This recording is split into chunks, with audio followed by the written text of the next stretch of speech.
Assalamu alaikum урматтуу мекендештер. Арыбаңыздар. Айткандай сөз бар го. Bir уйдун мүйүзү сынса, 1000 уйдун мүйүзү зыркайт деген. Анын биринде биздин бүтүн Кыргызстан партиясынын мүчөсү, жаш активисти Мирлан Урайымовдун үстүнө айыпсыз күнөө болбогон бир күлкүнү келтире турган комментарийни жазган экенсиң деген бул каралоо менен Мирлан Урайымовду эч качан сындыра албайсыңар. Ооба, бүтүн Кыргызстан партиясы өтүп келгени бул бийликке жакпады. Себеп дегенде, чү дегенде эле лидерибиз Адахан Кимсанбаевичтин сурагы башталды. Андан кийинки чабуул Орус Айымга өттү. Бийлик колуңарда экен, анын мандатын алып, акыры жаныңар тынчыды.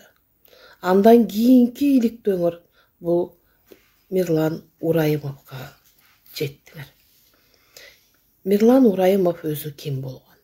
Мирлан Урайымов андай посту жазмак түгүл.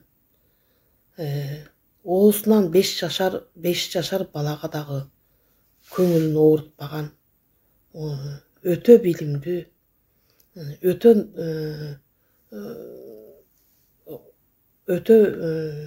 мындай культурный, бир сөгүнгөн сөздү да билбеген. Ушундай активистти алып барып алып, жалган жала менен жаап атканыңарга жол гана болсун. Эми Мирлан Урайымовдун кылган иштери жөнүндө санай кетелик. Мен өзүм Нарындын Атбашынын кызы болсом дагы, тоолордун, кендердин кетип жатышына мен дагы кайдыгер карабаймын.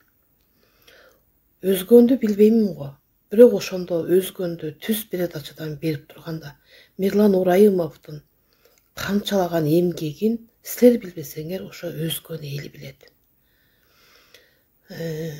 Ошол жерге күндөп, түндөп, чыркырап, ошол жерден Ташкенттин жеринен берсе дагы биз айырбаштабайлык деп кандай гана чыркырап атып алып калганы бул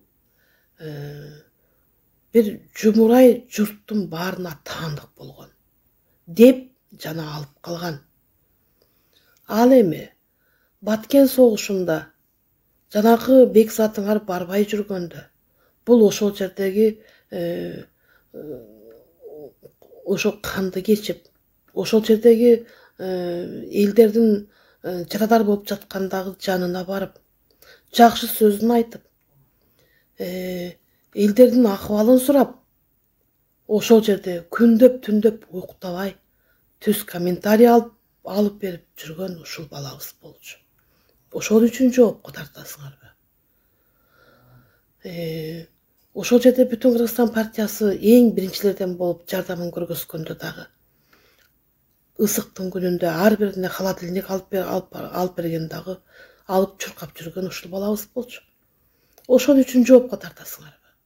Кудайдан корккула. Кудайдан коркуп эртеңки сотто, урматтуу сот, Кудай Таалам жүрөгүңөргө ыйман берип, бул балабызды ачык ушундай айкын айткан балдарыбыз камала берсе, анда Кыргыздын түбүнө кыргыз жетип, анда жок эле болобуз.